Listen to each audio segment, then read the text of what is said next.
હાલો મિત્રો, તો 2 દિવસથી વરસાદ આવે છે તો ઘરમાં પીડા પીડા અમે કંટાળી ગયા હતા. અમિતભાઈ જોયા, અમિતભાઈને કંટાળો આવતો નથી. તો હવે આપણે આપણા ઘરે વરસાદ આવે છે તો ફૂલડા સોંપવાના છે. તો બન્યા રહેજો મારી સાથે વ્લોગમાં.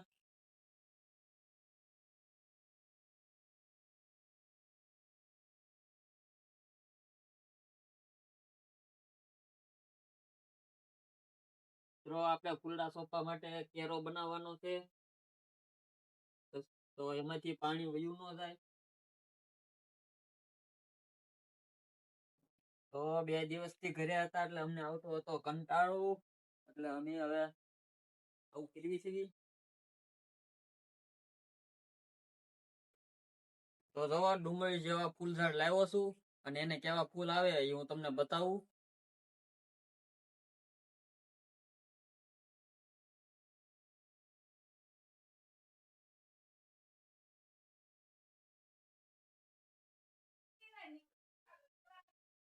એમાં બાને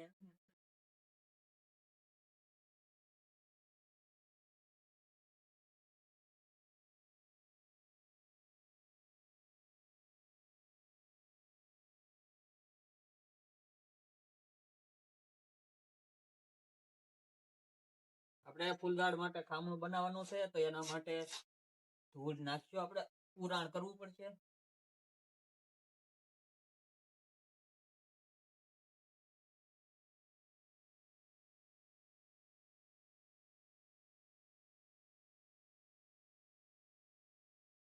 તો ખામણું આપણું રેડી છે ને હવે આપણે ફૂલડા સોંપવાના છે.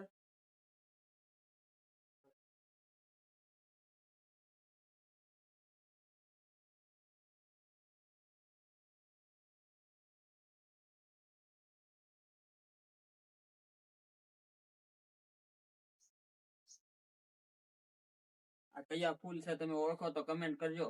ડુંગળી જેવા છે અને સરસ મજાનું ફૂલ આવે છે. જો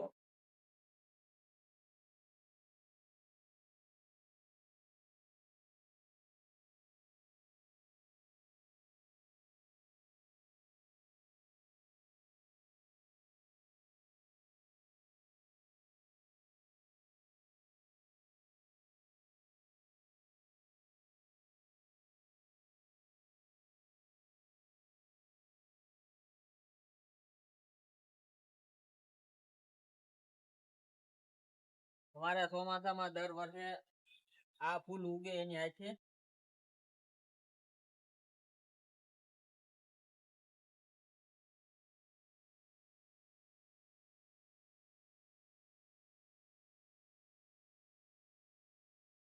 દર વર્ષે આ ફૂલ ઉગે છે. એને મેળતે બીબડા ખરીને અમે ઉંદેડા ફૂલ કેવી, તમે કેવા ફૂલ કયો એ કમેન્ટ કરજો.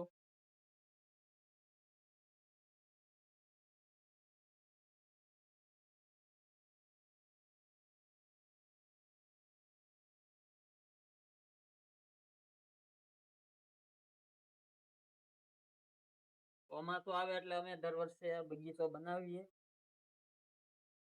કારણ કે ગામમાં ચોમાસામાં પાણી હોય, પછી એટલું બધું પાણી હોય નહીં એટલે. અને આ ફૂલ ખાલી ચોમાસામાં જ થાય છે.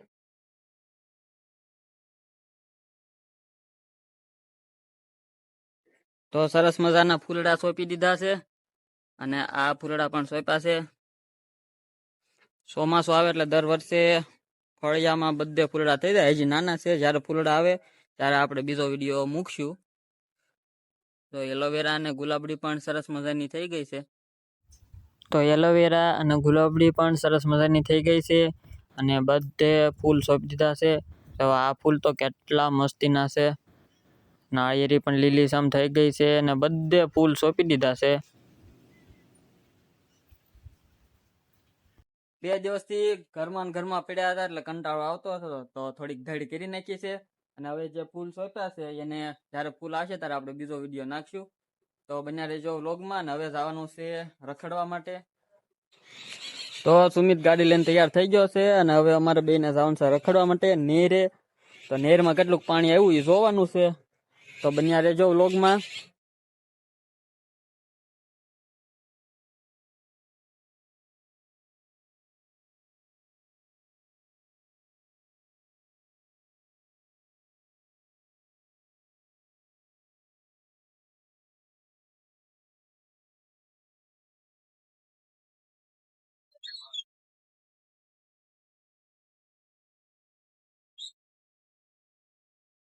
તો અમે આવી ગયા છે નેરે, અને રસ્તો બહુ જ ખરાબ છે, ગારો હતો એટલે રસ્તાનો વિડીયો પણ ઉતારાય એમ નતો, કારણ કે ફોન પડી જવાની બીક લાગતી હતી.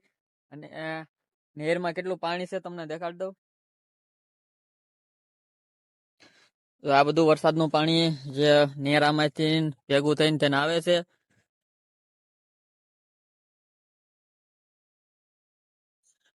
પુલ ઉપરથી તમને દેખાડું, નેરમાં ઘણું બધું પાણી આવ્યું છે, અને બધા જે નેરામાંથી ભેગું થઈને આવે છે. અને અહીંયા બાજુમાં પણ વાડીમાંથી જો પાણી જાય છે, બહુ જ વરસાદ પડ્યો છે.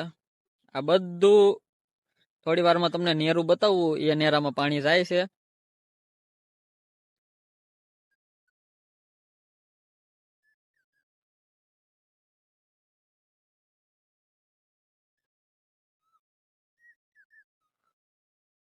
બહુ જ લપસે એવો રસ્તો હતો, એટલે સુમિત હાલીને આવે છે.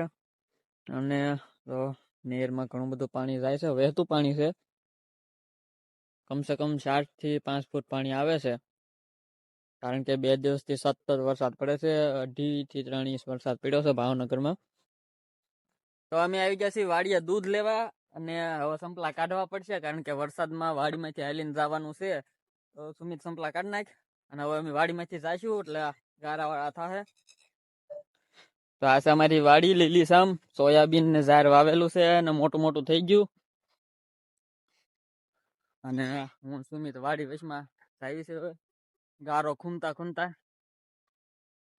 સુમિત આવ્યો છે પેલી વાર વાડી આંટો મારવા, ઈ તે ચોમાસામાં. પછી તો આજે શનિવાર છે એટલે બનાવવા મળ્યા છે હનુમાન દાદાના લાડવા. સુમિત તો લાડવા વાળવા મળ્યો છે. તો અમે હનુમાન દાદા આવી ગયા છે, અને આ છે અમારા પુરખિયા હનુમાન દાદા, અને કાડડાની વાય વાળા હનુમાન દાદા પણ કહેવામાં આવે છે, કારણ કે અહીંયા એક વાય છે, જેના કારણે એવા નામે પણ ઓળખાય છે. અને આ છે મહાદેવ, જે વાય વાળા મહાદેવ તરીકે ઓળખાય છે. વાતાવરણ બહુ મસ્તીનું છે, અને હજી હું તમને બીજા દર્શન કરાવું. સુમિતને પણ મજા આવી છે અહીંયા, કારણ કે વાતાવરણ જો આખું બ્લુ બ્લુ દેખાય છે બધું. હનુમાન દાદાના દર્શન કરવા આવ્યા હતા, અને અહીંયા બીજા પણ 2-3 મંદિર છે, તો બધાના દર્શન તમને કરાવું હું. તો હાલો હું તમને એક સાધુના દર્શન કરાવું. આ છે બાળનાથ બાપુ, જે અહીંયા બિરાજમાન છે. એ પેલા અહીંયા રહેતા હતા, અને અવસાન થયું એટલે એની મઢી પણ બનાવવામાં આવી છે. અને હવે હું તમને રામદેવજી મહારાજના દર્શન કરાવવા લઈ જાઉં. લાઇટિંગ અને ઝાડવા ફૂલ છોડ બધા સોંપેલા છે, અને બહુ મસ્તીની જગ્યા છે. તો આ છે રામાપીર, તો આ છે રામદેવજી મહારાજનું નાનું અમથું મંદિર. તમે પણ દર્શન કરી લો, અને વ્લોગ જોવા માટે ધન્યવાદ. ચેનલને સબસ્ક્રાઇબ કરજો, અને લાઈક અને શેર પણ કરજો.